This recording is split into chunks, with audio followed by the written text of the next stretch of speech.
To RI TV special news. నేను నీరజ. మహిళలు తలుచుకుంటే ఏదైనా సాధ్యమే అని మరోసారి నిరూపించారు సివిల్ ఇంజనీర్ మాధవీలత. మహిళలంటే కేవలం వంటింటికే పరిమితమనే కొందరికి తన సక్సెస్ తో గుక్క తిప్పుకోలేని సమాధానం ఇచ్చారు. పురుషుల కంటే మహిళలు దేంట్లో తక్కువ కాదని, అన్ని రంగాల్లో వారికి ధీటుగా రాణించగలరని మరోసారి ఆమె ప్రూవ్ చేశారు. ఇంత ప్రత్యేకంగా చెప్పుకుంటున్న ఈ మాధవీలత ఎవరు, ఆమె ఏం సాధించారు అనే విషయాలను ఇప్పుడు తెలుసుకుందాం. ప్రపంచంలో అత్యంత ఎత్తైన చీనాబ్ రైల్వే వంతెన ఎట్టకేలకు ప్రారంభమైంది. 2025 జూన్ 6న ప్రధాని నరేంద్ర మోదీ చీనాబ్ రైల్వే వంతెనను ప్రారంభించి జాతికి అంకితం చేశారు. చీనాబ్ రైల్వే బ్రిడ్జి భారతీయ ఇంజనీరింగ్ సాధించిన గొప్ప విజయంగా విశ్లేషకులు అభివర్ణిస్తున్నారు. అయితే ఎంతో ప్రతిష్టాత్మకమైన చీనాబ్ రైల్వే బ్రిడ్జి ప్రారంభోత్సవం తర్వాత ఒక మహిళ పేరు మారుమ్రోగిపోతోంది. ఆమె మాధవీలత.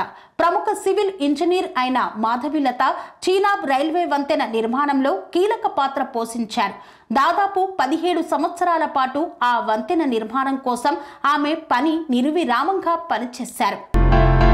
చీనాబ్ వంతెన నిర్మాణంలో కీ రోల్ ప్లే చేసిన Madhavilatha Indian Institute of Science బెంగళూరులో professor, Indian Institute of Science civil engineering విభాగానికి చెందిన రాక్ ఇంజనీరింగ్ ఎక్స్పర్ట్. చీనాబ్ వంతెన కాంట్రాక్టర్ అఫ్ఘాన్స్ కోరిక మేరకు లత వంతెన నిర్మాణ పనులకు మార్గనిర్దేశం చేశారు.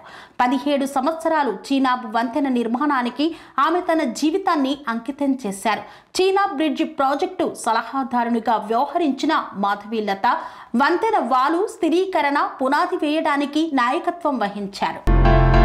వంతెన నిర్మాణ ప్రారంభంలో మాధవీలత తనతో పాటు ఐఐఎస్సి నుండి మరొక ఇంజనీర్ను ప్రాజెక్టు సలహాదారునిగా నియమించుకున్నారు. కానీ కొన్ని సంవత్సరాల తర్వాత అతను ప్రాజెక్టు నుండి నిష్క్రమించాడు.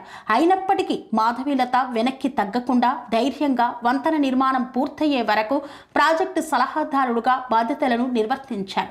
2025 జూన్ 6న ఎట్టకేలకు చరిత్రాత్మకమైన చీనాబ్ వంతెన ప్రారంభం కావడంతో మాధవీలత పేరు వార్తల్లో వినిపిస్తోంది.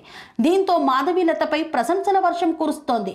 గ్రేట్ ఉమెన్ అంటూ నెటిజన్లు ప్రశంసిస్తున్నారు.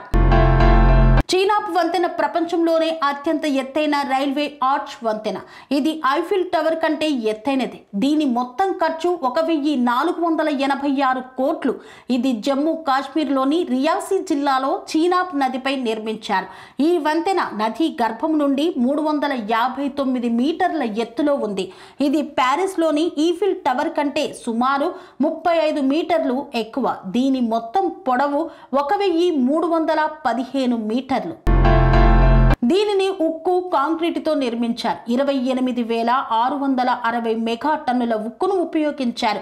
10 డిగ్రీల నుండి 40 డిగ్రీల సెల్సియస్ వరకు ఉష్ణోగ్రత మార్పులను తట్టుకునేలా, అలాగే గంటకు 260 కిలోమీటర్ల వేగంతో వీచే బలమైన గాలులను, భూకంపాలను తట్టుకునేలా ఈ వంతెనను నిర్మించారు. ఈ వంతెన జీవితకాలం 120 సంవత్సరాలని అంచనా.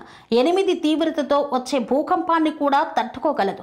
ఈ వంతెన కాశ్మీర్ లోయకు, దేశంలోని మిగిలిన ప్రాంతాలకు రైల్వే కనెక్టివిటీగా గణనీయంగా పెంచుతుంది. ఇది ఈ ప్రాంతంలో పర్యాటకం, ఆర్థిక అభివృద్ధికి తోడ్పడుతోంది. కన్స్ట్రక్షన్ రంగాలలో దశాబ్దపు అనుభవంతో కస్టమర్ల మరియు శ్రేయోభిలాషుల మన్ననలను, నమ్మకాన్ని గెలుపొందిన సంస్థ విఆర్ఆర్ కన్స్ట్రక్షన్స్. నాణ్యతకు, నమ్మకానికి మారుపేరు VRR constructions. Independent houses, apartments, villas, అన్ని రకాల హంగులతో అలరించే అద్భుతమైన వెంచర్స్ తో పాటు అందరికీ అందుబాటు ధరలో సొంత ఇంటి కలను సాకారం చేసే నమ్మకమైన సంస్థ VRR constructions. Please visit VRR constructions, వరటెక్స్ plaza near Radhika theatre, ECL X Road, Hyderabad. Call to 910088555512, 9100885555.